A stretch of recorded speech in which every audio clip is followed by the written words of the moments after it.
Hello dear students, good evening. हम लोग बात करते हैं भाई ऑप्टिकल आइसोमर। हेडिंग लिख लेना आप,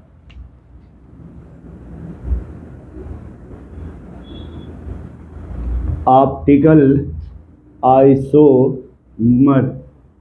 ठीक है, ओ आई, ऑप्टिकल आइसोमर। ठीक है, तो यहाँ देखो कि अगर यहाँ पे बात की जाए सर आइसोमर क्या होता है, किसकी बात की जाए, आइसोमर का। तो आइसोमर क्या होता है भाई, same molecular formula and same structural formula.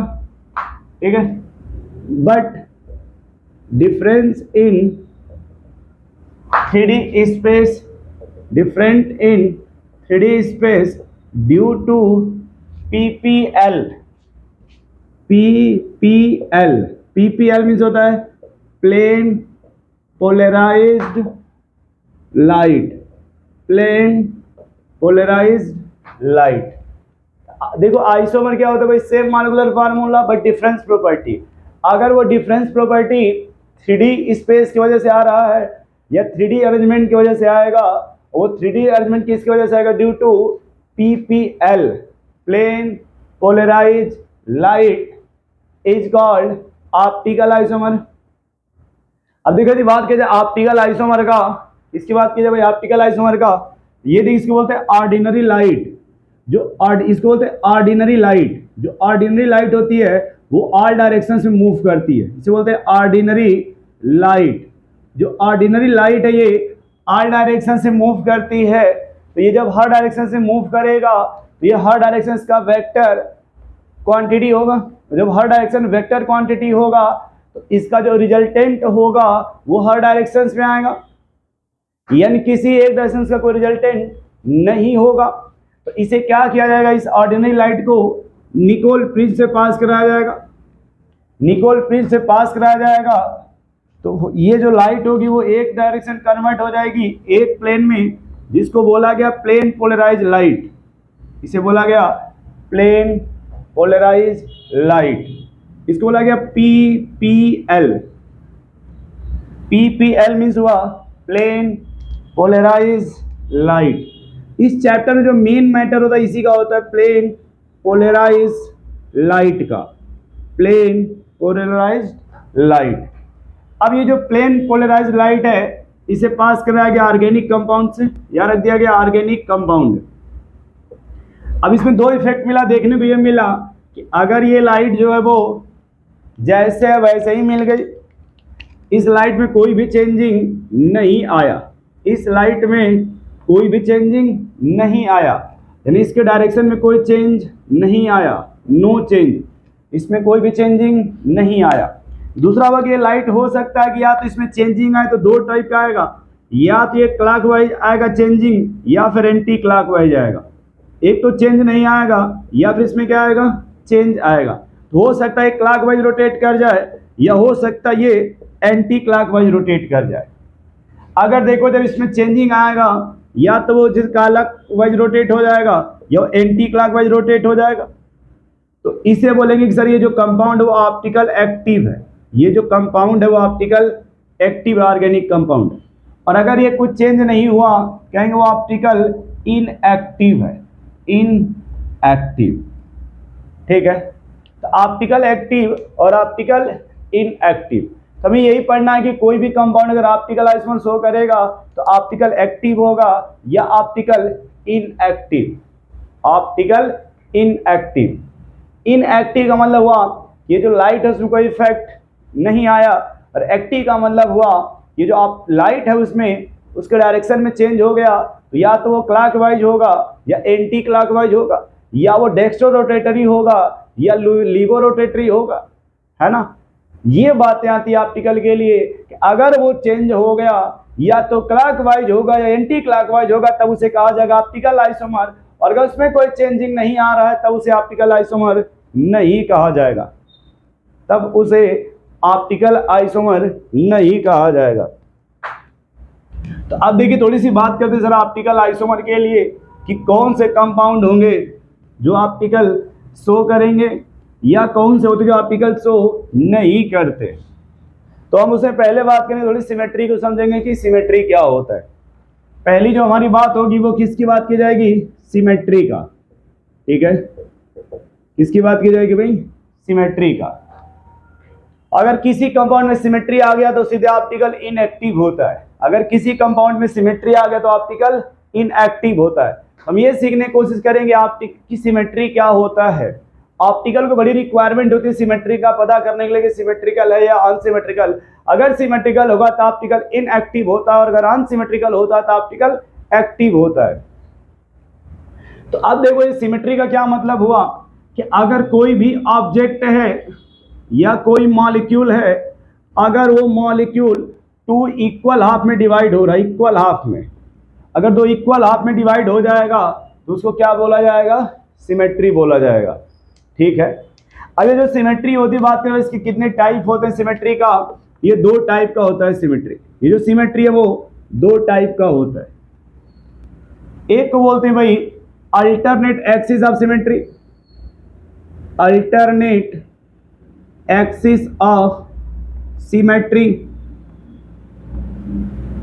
या इसी को एसन बोलते हैं, या दूसरा बोलते हैं इसको n fold axis of symmetry, n fold axis of symmetry, या इसी को आप ये भी बोल सकते हो इम्प्रॉपर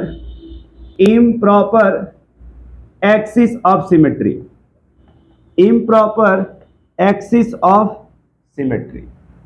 और ये जो इधर होता है दूसरा, पहला टाइप ये हो गया, इसी के अलग अलग नेम है ये। दूसरा होता है आपका axis of symmetry, axis of symmetry. तो एक्सिस ऑफ सिमेट्री बोल दीजिए, या आप इसको ये भी बोल सकते हैं भाई inversion of symmetry, inversion of symmetry, जिसको हम लोग रिप्रेजेंट करते हैं सी आई से, सी आई। ठीक है, या तो एक्सिस ऑफ सिमेट्री बोल दिए, या दूसरा नाम इसका इन्वर्जन ऑफ सिमेट्री, और ये होता है अल्टरनेट एक्सिस ऑफ सिमेट्री, या अनफोल्ड एक्सिस ऑफ सिमेट्री, या इम्प्रॉपर एक्सिस ऑफ सिमेट्री बोलते हैं, जिसको एस एन से प्रोड्यूस किया जाता है। अब देखो यहाँ थोड़ी सी मैटर ये आएगा सर जी कि आप सोचोगे सर हम जो जानते हैं वो आप नहीं बता रहे, क्या बता रहे हो? ठीक है, आपके मन में ये आएगा कि जो हम लोग जान रहे हो वो आप नहीं बता रहे हो, और जो हम लोग नहीं जानते हैं उसको बता रहे हो। देखो मगर बोर्ड पर ये क्या लिखा है भाई?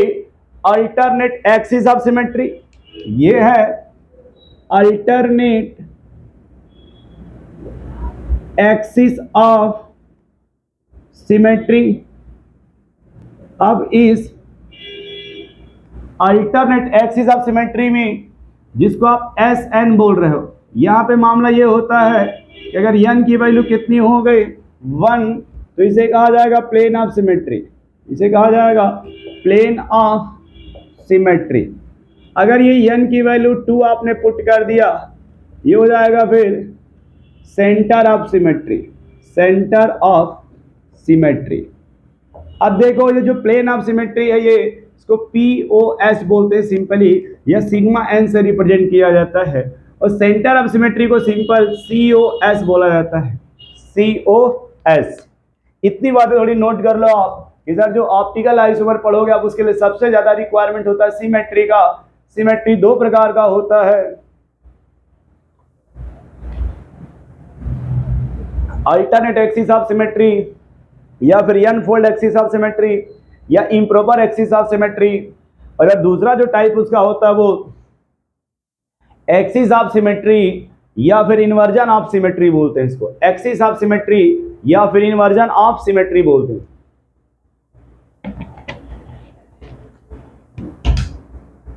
अब देखो भैया इसमें क्या होता है, तो अगर बात को आगे बढ़ाई जाए तो थोड़ी सी बात करते हैं भाई सेंटर ऑफ सिमेट्री की। ठीक है, या फिर प्लेन ऑफ सिमेट्री, किसी भी एक को पहले एक्सप्लेन कर लिया है। ठीक है, पहले बात कर लिए थोड़ा सा, पहला POS या सिग्मा एन। ये POS क्या भैया, इसको कहते हैं प्लेन ऑफ सिमेट्री। POS को कहा जाता है प्लेन ऑफ सिमेट्री। अब देखो ये प्लेन ऑफ सिमेट्री क्या होता है, लिखिएगा, when an object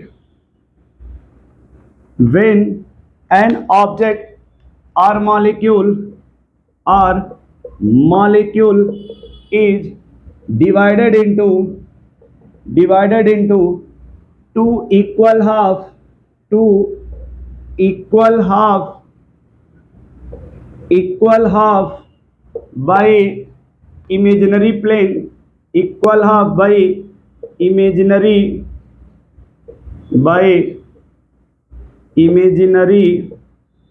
plane, and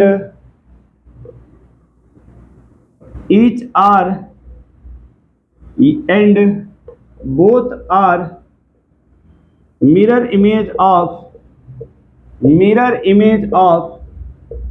each other. Both are mirror image of each other. एक दूसरे का क्या होना चाहिए, वो मिरर इमेज होना चाहिए, और two equal half divided into two equal half या टू इक्वल पार्ट, कुछ भी बोल सकते हैं, टू इक्वल हाफ या इक्वल पार्ट, ठीक है, वो आपके ऊपर डिपेंड करता है। जैसे ये कहा गया कि मान लो हमने कोई स्फेयर ले लिया, ठीक है, और इस स्फेयर को हम कहीं ऐसा किसी भी प्लेन से कट किया जाए, किसी इमेजिनरी प्लेन से, कि दो इक्वल पार्ट में डिवाइड हो जाए, तो हमने क्या किया भाई, यहाँ बीच से इसको डिवाइड कर दिया।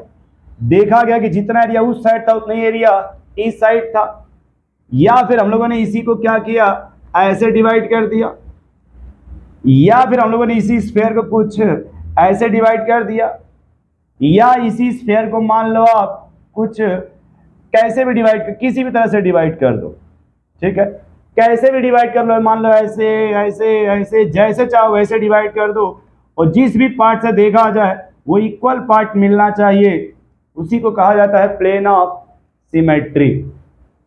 उसी क्या कहा जाता है भाई, प्लेन ऑफ सिमेट्री। कि अगर वहां से मिरर इमेज पास किया जाए, तो मिरर इमेज का मतलब होता है जितना पार्ट इस साइड हो उतना ही पार्ट इस साइड हो। इसका एक एग्जांपल लिया जाता है कि अपने अगर देखा जाए दोनों ये फिंगर जो फेस का सामने का है, तो इसे कहते हैं कि भैया ये दोनों एक दूसरे का मिरर इमेज होता है। लेकिन रियल में देखा जाए कोई मिरर इमेज नहीं होता, क्योंकि ये जो फ्रंट वाला ये जिसको कहते हो कि सर ये तो हमारा जन्म कर्म जो भी ये सब इसमें लिखा होता है, ये अपना भाग्य बताता है, ये तकदीर जो भी आप कहते हो अपने हिसाब से जो भी मैटर, ठीक है, तो ये जो फ्रंट वाला पोर्शन है ये इसका मिरर इमेज है।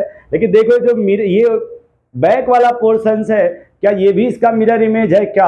अरे देखो, इसका इधर बनेगा, इसका इधर मिरर इमेज बनेगा, तो इसके हिसाब से देखोगे तो इस वाले का ये वाला मिरर इमेज नहीं होगा। जो लोग कहते हैं वो खाली फ्रंट के हिसाब से कहते हैं मिरर इमेज है, रियल में मिरर इमेज नहीं होता, क्योंकि मिरर इमेज का मीनिंग होता है कि एक दूसरे का इक्वल पोर्शंस मिलना चाहिए।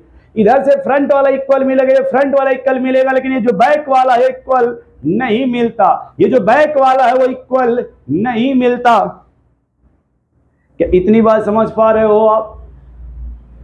तो कुछ इन्होंने कंपाउंड दिया कि इसमें बताओ कि प्लेन ऑफ सिमेट्री कितना होगा, या कैसे हम लोग डिसाइड करेंगे कि यहाँ पे प्लेन ऑफ सिमेट्री है।